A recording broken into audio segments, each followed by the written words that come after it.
Ladies and gentlemen, first of all, good evening. That's always the kind of bit that gets us centred while we can look out at the audience and see where the heckling comments might come from later, as one waves. As is customary to follow on from David's introduction, just to say it's not only been my profession to work with Scottish silver and jewellery and applied arts, it's been my pleasure. I've been lucky enough to work with many of the major collections in the modern era, both private and public, internationally, and it's been a great pleasure to be involved in the discovery or the uncovering of some of the items which we'll talk about this evening. Discovery should be a qualified term in this instance, although not completely removed from our archaeological colleagues. It's in a sense pulling back the layers of interest within an object, rather than literally with a trowel and a brush, that we gain as full an understanding of its true identity, rather than just its obvious and visual one. As I started to create this talk for this evening, I asked myself if the title that I'd envisaged some 6 months before was perhaps a little bold and on the grand side, about Scottish identity through applied arts. I asked myself the question, can an artistic medium such as silver illustrate the identity of a nation? And the simple answer, I feel, is yes. Whether it be the crown jewels of Scotland or the United Kingdom, or it be the archaeological remains left behind in the Galloway hoard, or even the wealth of clan kilt pins, only some of which obviously are silver, that populate the Royal Mile. All of these objects tell a story not only of the craft, our nation, but our place within it. My aim this evening is to work backwards in history, starting from the modern and working back to about 500 years before, to show some of these important items, discuss their provenance, their story, and where they sit within our nation. The items themselves vary greatly, but I hope that this thread of history, no matter the age, shines through. There we are. Silver is a wonderful medium to tell these stories, as it's been at the centre of national wealth and status from the earliest of times. We're lucky in Scotland that even through the ups and downs of religious, political and financial upheaval, silver has been, even in just the minority, has been saved and preserved. While we'll never know the full extent of what was made in the first instance, at any period a tiny amount must still survive. And this is testament to the people who not only made the items, who commissioned the items, but also who preserved them for in some cases 500 years. It must be remembered as we go through that objects in silver and gold had more than one value throughout history, put basically both artistic and monetary. While these objects were artistically created, their monetary value would not have been forgotten. These pieces were a store of cash. When times were hard, they would have been cashed in to pay debts, to pay bills, and to keep the coffers going. And in good times, they would have been refashioned into more modern and more contemporary silver to show one's status in the fashion. So not only is it remarkable to consider how long these have survived, but they've survived through the bad times and equally the good times. Silver is a wonderful medium again to tell these stories, as its style and use changes with fashion. And to cement one's place within this fashion, ownership identification is not uncommon. From simple initials, crests or armorials to presentation inscriptions, they all play a part in telling the story. This combined with the hallmarks, which in most of the items discussed this evening will have played a major part in their understanding, tell us who made the item, where it was made, when it was made. And in no other artistic medium can this so specifically be done. But this is all to do with how we understand an object and does not question the what of identity, which was so key in the title. What is the identity we're trying to understand and illustrate here through silver? There are lots of ways we can discuss this. I consider it to be what we hold important, what items fashion demands we have, what are the wants of society. This is ever changing. For example, pre-1700, a teapot would have meant nothing in the United Kingdom and nothing in Scotland, but would have had great status in the East. That changes rapidly, obviously, with the introduction of tea. So what we hold important changes all the time. What we value, for example, materials, whereas nowadays a brand of coffee, Starbucks, Costa, Nespresso, whichever, holds the key to the value. It was the coffee pot it came from which previously did, whether it be silver or porcelain. How we show wealth and status, not just having the items mentioned above, but that they are new and they are fashionable versions of those. And how we spend our wealth and what we feel this portrays of us. These items are status, but importantly show the status you have to be able to afford them and the status you wish to portray to the wider community. So basically boiled down, all those points say the same thing. It's what we place value on in every sense. It shows the personal interest, the people, the place and the time. So I think it's an obvious way to illustrate a nation and the identity at any point in its history. It's this connection to objects which gives them the ability to portray identity. But how? Well, there are easy answers and more subtle answers to that. The easy answers, we look for things that are typically Scottish or indeed uniquely Scottish, that promote the nation and the success that owners had within it. Others were surely aimed to cement one's place within the community and set the owner, the commissioner, above or apart from others. All these factors and others we will cover are at the basis of identity in this sense. So it's starting with the modern, the Society of Antiquaries with a modern teapot and a celebrity. I thought this was a good place to start to show this is all part of a modern story that still has connections. This shows changing taste and shows that fashions often repeat themselves, that status has a habit of coming back round on itself. Here we have the first of 2 teapots that was commissioned in the year 2000 for the important collection Silver of the Stars, created by the Incorporation of Goldsmiths of the City of Edinburgh. This brought together 10 Scottish silversmiths and 10 Scottish celebrities, and it explores all the points of identity that we mentioned above. Perhaps not its sole intention, but an interesting aside. Here we see a story unfold showing that not just the interest and identity of a celebrity, in this case Lulu, but how a craftsperson translates that, and also the craftsperson's identity coming through in the style and manufacture of the object they've created. The theme for all the commissions, all 10 of the commissions, was kept simple and deliberately vague to facilitate and encourage this interesting exchange of ideas. It explored the simple statement of a drink with a close friend. In all cases, the style of each of the maker and the celebrity shone through. Here we have the first of 2 teapots, as I said before, created for Lulu, and the second one created for Charlene Spiteri by Linda Robertson and Sarah Hutchison, which show not only the enduring interest and quality of tea, the equipage around that, but how the community is created there as well. Both the teapots, push the boundaries of silver and manufacturing in different ways, yet sit very strongly in the tradition and heritage of tea over 300 years in Scotland. Here Linda Robertson shows the use of technology, something which has affected all crafts throughout their history, but also comes back to the ceremony around tea and its consumption, which is a very traditional concept. This is what Lulu had identified with and wanted the teapot to showcase. The ideal was a handleless silver teapot, which is not a really simple idea when one considers that silver is one of the best conductors of heat on planet Earth and doesn't really facilitate pouring tea in a more Eastern style. So new technology was employed to create this. The challenge to create without burning the hands was a very difficult one, but the use of industrial ceramics, which are completely hidden from view and don't detract from the commission in itself, and the way in which this was created, and very, very skilled nature of Linda Robertson as a maker, managed to do this.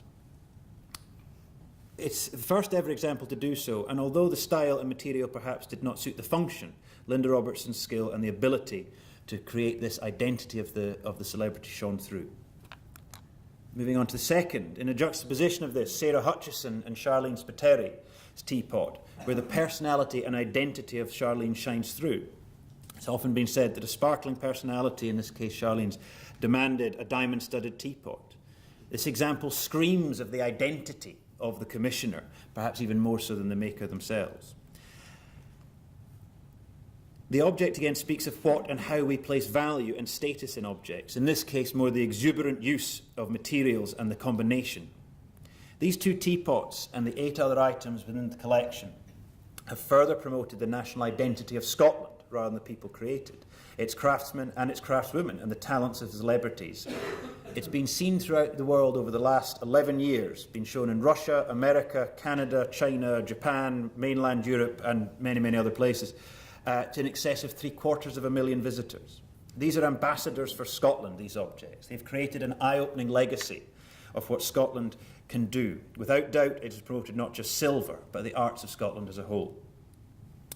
However, we should not overlook the more obvious exports of Scottish identity.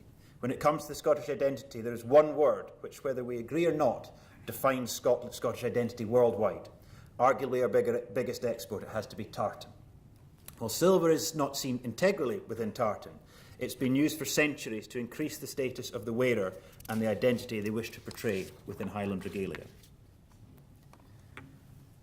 The kilt was a factor of identity to Scotland and to the kilt is a factor of identity to Scotland and the Scots cannot be debated.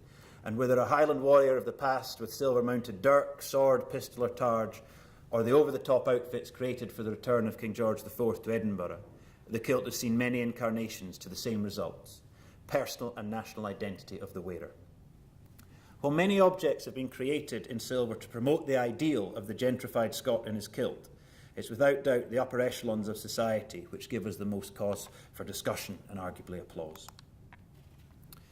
While there are many silver-mounted sporrans, many with crests and armorials, this example is perhaps testament to identity above most.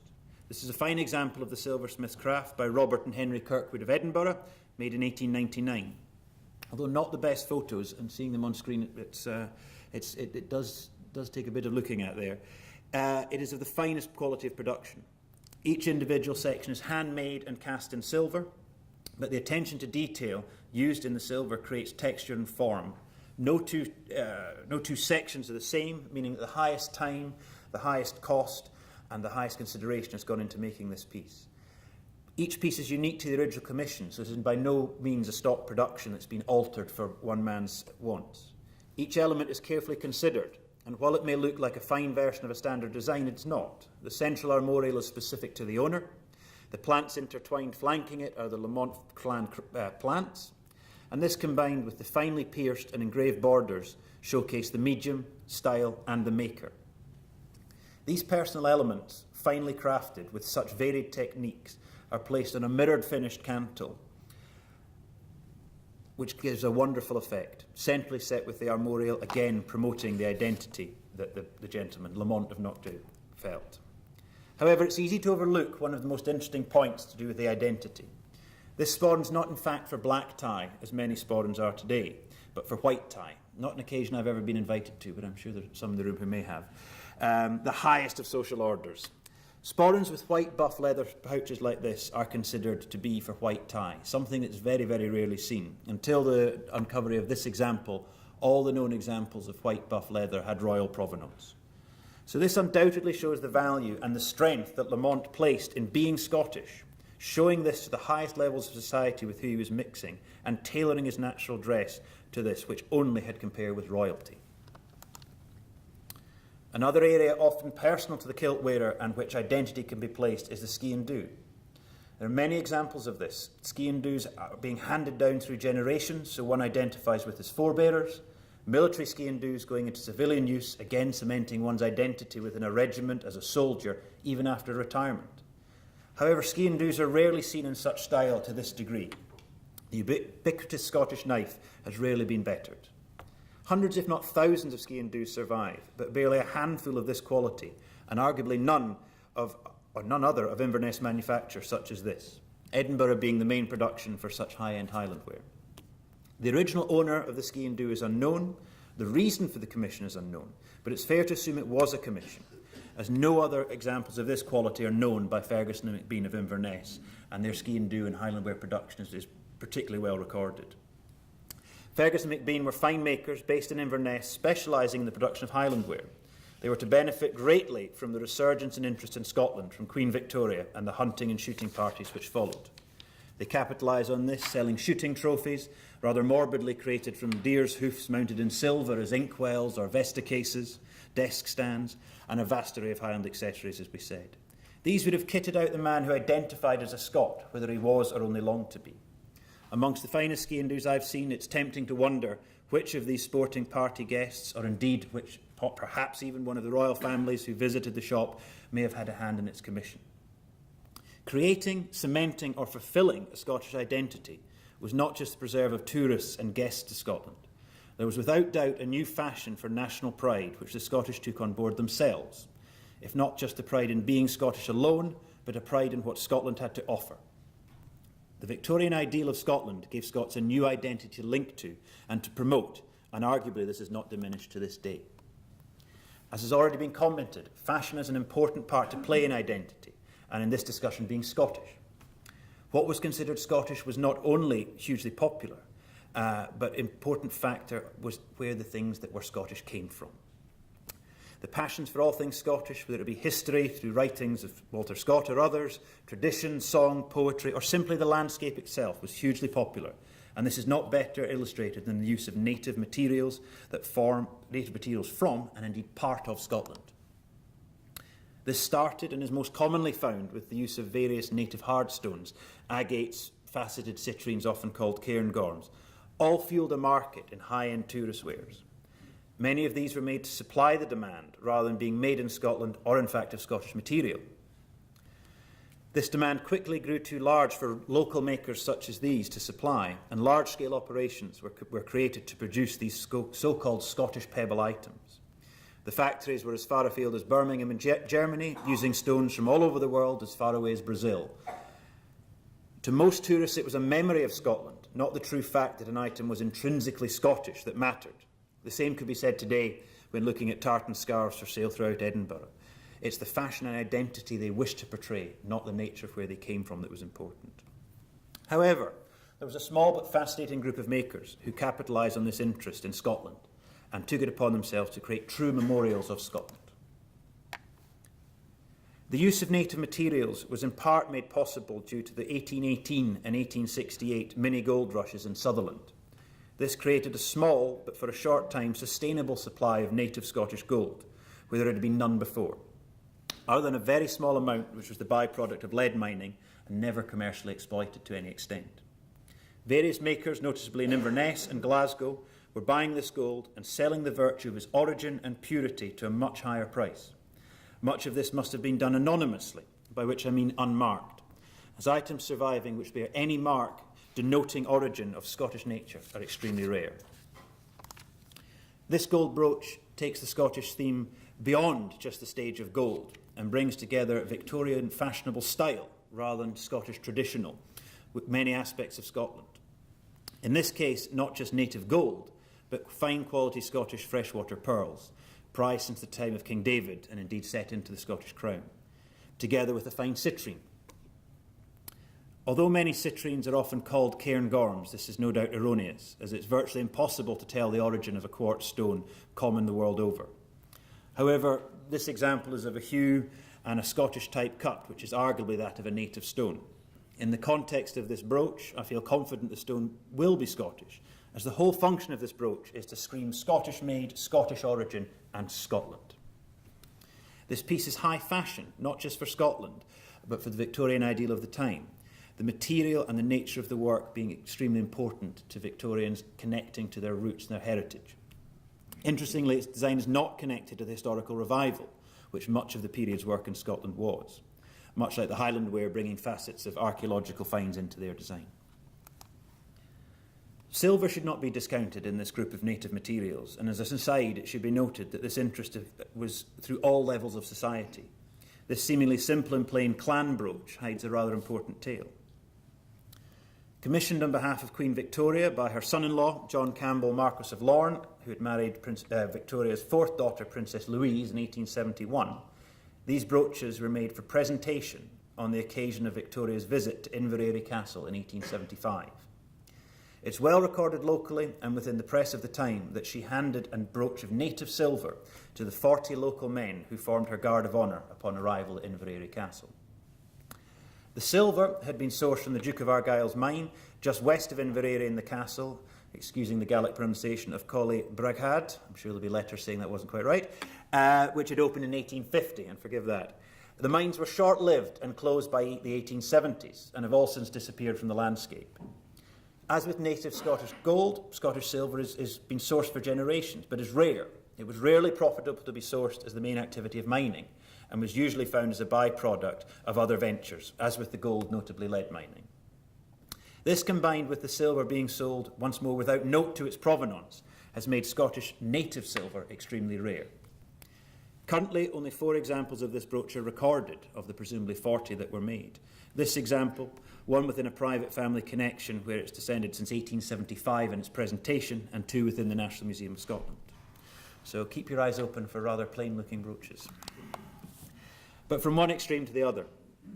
Although gold has been used in Scottish craft for generations, it was not until the Victorian era and the jewellery that we've already discussed that this can be called common. The 18th century, gold was rarely used material, and its status spoke highly of its owner and the identity they were trying to promote. This example on the slide previous is the only known gold Scottish Communion Cup of that period. There are one or two 1920s, I believe, of English manufacture, and one of perhaps as few as 6 pre-1800 Scottish gold items to survive, excluding archaeological finds, of course, although no doubt others were made. As you'll see, all these items are official, are commissioned in connection with royalty, and are of great importance from the moment that they're commissioned. However, we'll come back to those later. What better and more important way to showcase the personal values and belief and what was of the utmost importance to the owner than a communion cup and paten? That, combined with the immediately precious nature of the creation of such an item in gold, is surely the highest promotion of what they considered a defining part of their identity, their religious belief. That's equally cemented by the lineage of this piece, the direct lineage, I should say, through the bishops of Aberdeen, from commissioning by the Right Reverend Robert Kilgour, Bishop of Aberdeen, from 1768 to 1786. It goes through 4 consecutive bishops of Aberdeen, and latterly Aberdeen and Orkney, until it reaches Bishop Arthur Gascoigne Douglas, looking rather resplendent on the right there. He would eventually gift the cup and paten to his son, Reverend Canon Archibald Douglas II, who became chaplain to his father when Bishop of Aberdeen and Orkney. The diminutive size of this cup means it was not for the larger congregational communion services, but was likely used as a personal communion cup to the bishops and used in personal service and chapels. Therefore, this is identity of a personal rather than public faith, and how one identifies themselves in the eyes of religion, status, and what is considered of the highest importance. The cup is without doubt one of the most important items of Aberdeen communion wear to survive, and its story of the identity of the city has its part to play. While work by James Law and other makers of the period is not rare, the context which this cup plays on the city at the time is fascinating. 2 simple reasons which Scottish gold work is not common is 1, the wealth needed to create such things was not readily available in Scotland in the 18th century, and 2, access to the raw material would not have been as simple as it would be for silversmiths and jewellers today. This cup has one of the richest commissioners to thank for its creation, the Church. However, the gold itself tells an important part of the story. While provincial silver and gold work is not assayed, that is to say officially hallmarked, tests of various items under assay conditions show that they are in the majority up to the national standards of purity at the time they were created. Testing of this piece reveals that while the gold is of a high standard, on average 20 carat, it is not to a standard that was recognised nor common within the United Kingdom at the time, particularly in Scotland. This is easily explained when it's considered that Aberdeen's place and its identity within the late 18th century was that of an important port connected to mainland Europe. It was a thriving, bustling place with a trade carrying on and celebrating the wealth that this created, which in part surely supported the Church and therefore the commissioning of this cup. However, the standard of gold can be explained as it's virtually exactly to the standard of both German and Polish gold coins, which would have been commonly circulating in Aberdeen at the time from the trade they were doing. Simply, these had been melted down to create the raw material for this piece. Aberdeen, at the time of trade, as I say, there would have been a wealth of these. There would be no value placed on foreign coins, much as if we change our holiday change after we come home at the moment. The raw material has been turned into this piece, which shows the culture, the belief, the status, and the success to the city and church of Aberdeen. All these factors were important in the identity of a booming city, creating its place not only in Scotland, but its identity in Europe.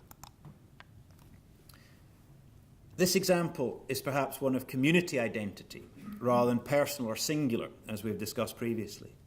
This is indeed a national attempt at identity and bringing together to celebrate as the success of the community, city and nation.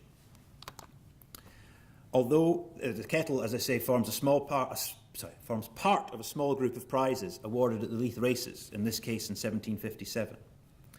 Although there is a tentative early reference to racing at Leith from 1504, it was not until 1665 that they became the most important and long-lived races in Scotland, being run annually.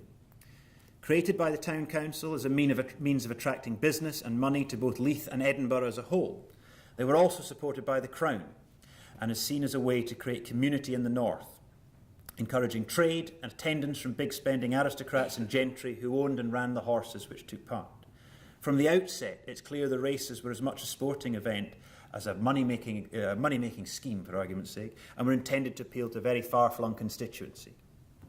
The winning horse, as you see here, had to run some 12 miles over very heavy going, occasionally splashing through the incoming tide. It was more of a strength and stamina race than speed necessary to win at the Leith Races. The support given by the council and the crown extended to the prizes, and the gold prize was worth 50 guineas. It was provided by the crown, and the second place, the silver prize, was donated by the town council, the city council. These prizes often took the form of silver or gold plate rather than in coinage, and were created in the most fashionable styles of the day. The commission of these prizes exclusively went to the deacon of the Incorporation of Goldsmiths of the City of Edinburgh, who at the time would have been the trade representative on the council. These makers took the time to create as fine a piece they could. They really wanted to showcase what they were able to do for both the town, the city, and no doubt the nation. And these would have been pieces that were on display in Leith throughout the races, and no doubt talked about and marketing material in their own way. In 1757, the running of the races, the town council took a surprising amount of attention to frugal spending and decided to use the 50 guineas supplied by the crown to pay for both the gold and silver prizes. Therefore, although the kettle is made of silver, it's in fact the gold prize. This frugal nature would continue for a few years before a representative of the crown found the cleverly accounted use of money. On discovering the council's act, it was made very clear to them directly from the royal court in London that this was not how the crown's money was to be spent, and that future prizes should revert to the gold and silver prizes before at the full value. A rare occurrence, perhaps, of Edinburgh Council counting the pennies. Sadly, an 18th century trait rather than current. So there we have it. We'll have to change that for Aberdeen tomorrow, but there we go. The races were run on the sands of Leith, and they were recorded in the Edinburgh Evening Courant. Yesterday, as for the 1757 race, yesterday the following horses started from His Majesty's plate of 50 guineas. A bay mare called Princess of Zama, belonging to Joseph Dacre of Kirklinton, gained both the first and second heats. This was again recorded the day after, saying yesterday His Majesty's plate was run for on the sands of Leith and won in 2 heats by the bay mare of Joseph of Kirklinton. Here the memorial to Kirkland, the Dacre family there in the stained glass window of the local church, mirroring the armorial which we see on the silver kettle and the sort of crumbling remains of the house. Times have been hard, as we can see.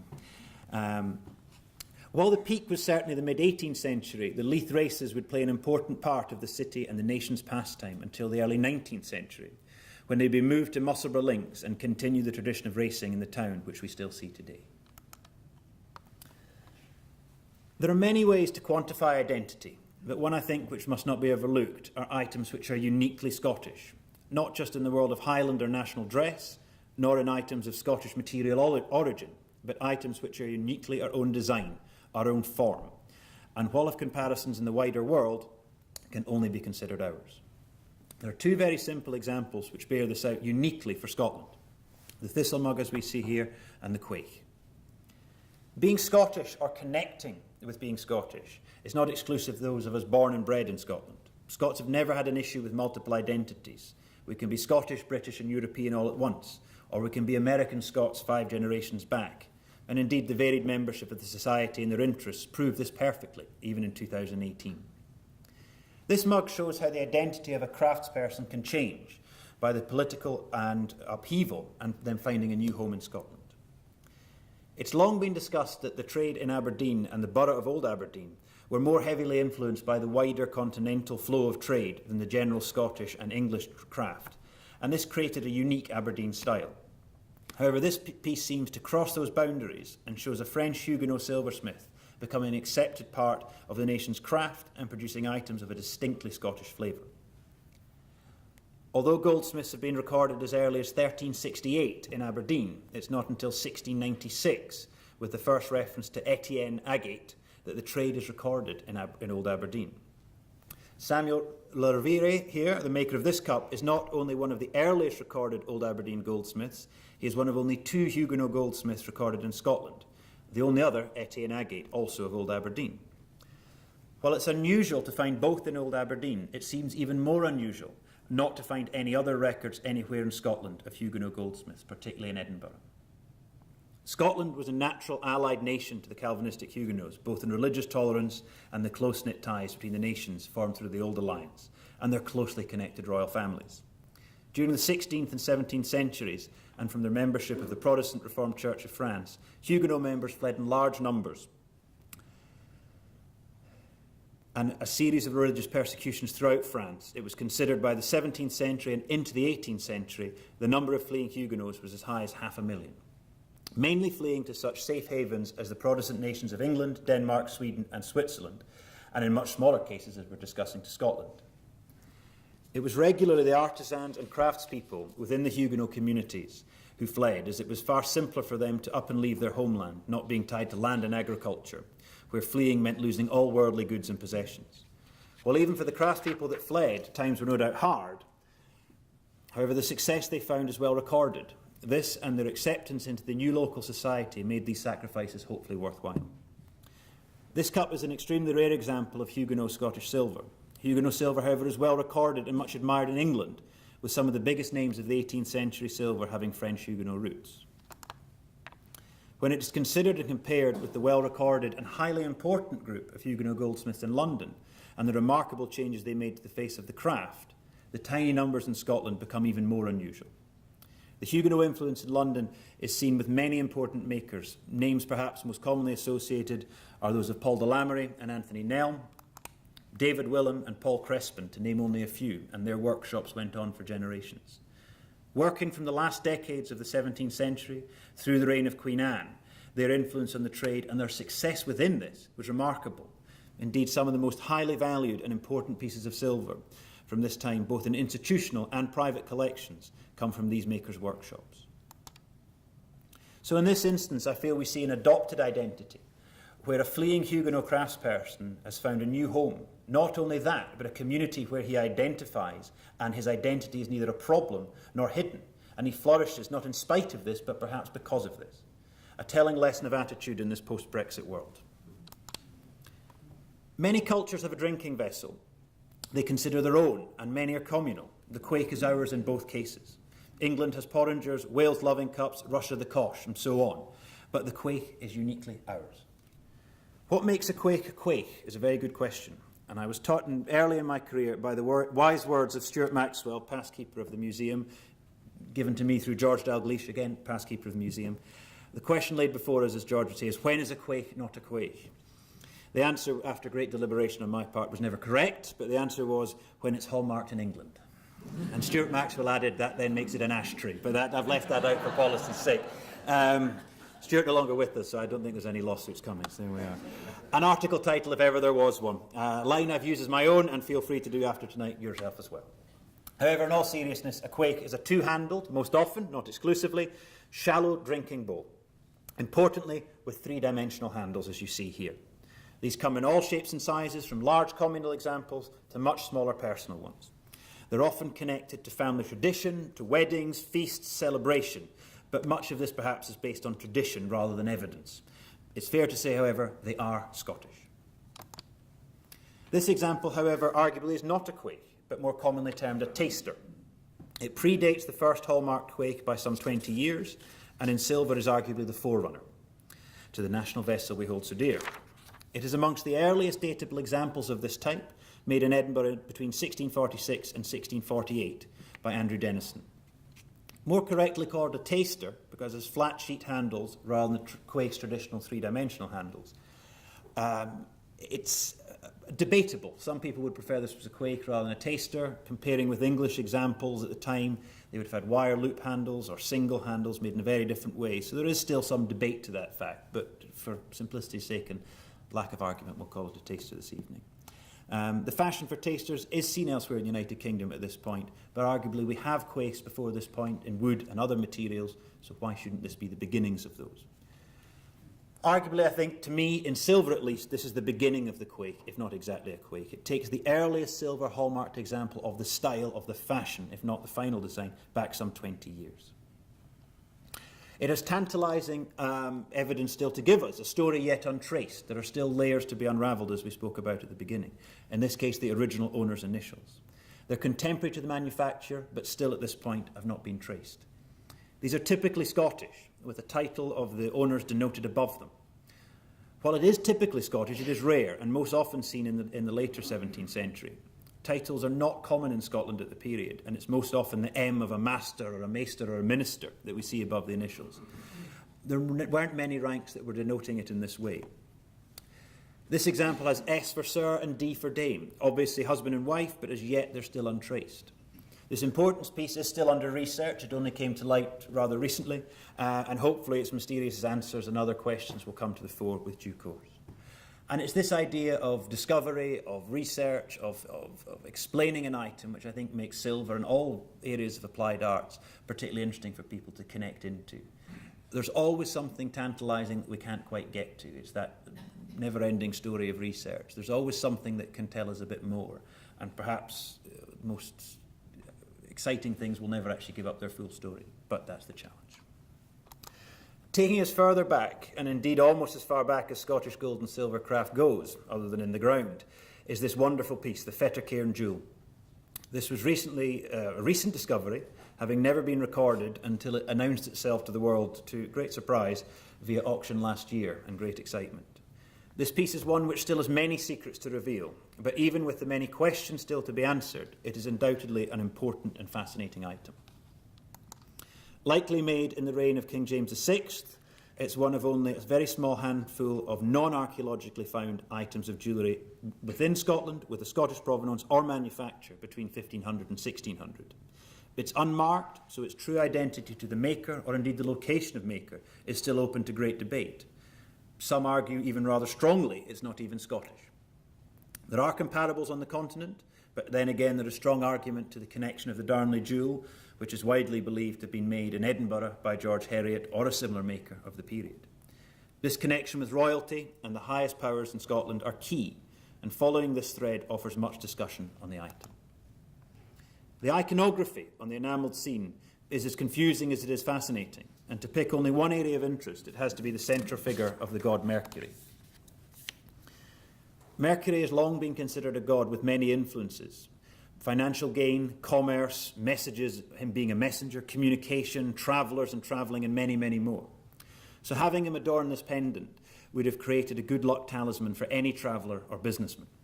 The name Mercury is often considered to have come from the Latin merx, for merchant, merchandise, commerce, mercari, to trade, and he is often in these early icons seen in relation to business. However, his position as messenger to the gods is also important, as I believe his placement here has twin meaning. What should also be considered at this point is the setting of the stone to the other side. While this stone looks a little dull and lifeless in the photo, it's a lovely deep red with a backing on it, therefore light's not coming through it in the way you might imagine, and has great depth. Not a cut with numerous light-reflecting facets as is seen in early jewellery, shown in this classic type of cut of a stone of circa 1560 to 1580, as we believe the whole piece or the majority of the piece to be. The stone is not a ruby, garnet, nor glass, as somebody commented, but represents a jacinth, which is technically a type of zircon, but in reality must have represented a colour and type of stone determined by the user. The science of gemology wasn't even its infancy in 1560, so this is more to do with colour and perception of the stone. And that gives us a great place to start. The jacinth is a traveller's stone, and its many protective properties, not just the traveller in general, but against poisoning, lightning strikes and disease, all very common in 1560s travel to the continent, apparently. Perhaps not the lightning strikes so much, but there we are. Although there is little or no history to this piece within the family at Fettercairn, and sadly no early exhibition histories or references, it's been held in high regard and considered by the family a relic for a very, very long time. It should also be considered that this piece, when it was made, would have been of the highest status possible, and its only comparables within Scotland, even if loose, come from royal portraits, royal jewels, the Darnley jewels we say, and glimpses of similar things in portrait miniatures or in coinage of similar types. Bearing in mind that the royal, the highest society connections and the iconography, it seems possible that it bears back to the close relationship the Forbes at Fettercairn had with the Royal Stuart court, and who indeed acted as emissaries and messengers for King James and the court in general on the continent, where they had trading relationships and business interests. While this is at this point only conjecture, it does perhaps bear some investigation, as the only comparable to the style of work surviving in Scotland is royal. Not just the Darnley, the Lennox jewel, arguably one of the most important jewels within the royal collection. It's always the most quoted example. But equally, work ascribed to the Heriot family and royal jewellers to the court. More tantalisingly, the only other confirmed use of a jacinth stone or a stone representing it in Scotland is found in the Crown of Scotland. A reference that hadn't been noted when this was up for auctions. This may change things slightly. But not once is it in the Crown of Scotland, but in 4 places. The stones are remarkably, remarkably similar to the cut, the size and the setting to the example in the Fettercairn jewel, and no other Scottish comparable can be found. If we follow that thread, it suggests that, again, George Heriot, or the workshop of Heriot, 1, 2 or 3, Adam Lees, all who were recorded as working in the Scottish Crown, documentarily working in the Scottish Crown, could have had a hand in this. And these are the 4 stones there. While we can only ever suggest or indeed hope that this jewel has its origins in the Edinburgh goldsmith's workshop of Heriots or Lees, it perhaps was commissioned by the Stuart royal family and gifted to the Forbes using iconography to protect and connect their role as royal messengers, and with the protection from Mercury and the stone itself, it doesn't seem out with the terms of the likelihood of possibility.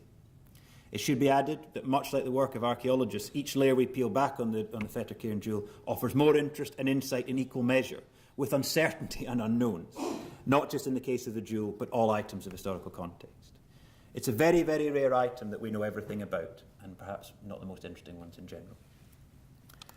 So, having led you through almost 500 years of interest in objects, I hope that I've perhaps shown that while we may not all identify with silver and show, as it was in the past, it is to a lesser extent today we are still connected to it. Identity, by its very nature, is a very, very personal thing, but connects us to the past and to objects, gives us a context and gives us an interest in where we stand now. That's arguably why we're all sitting here.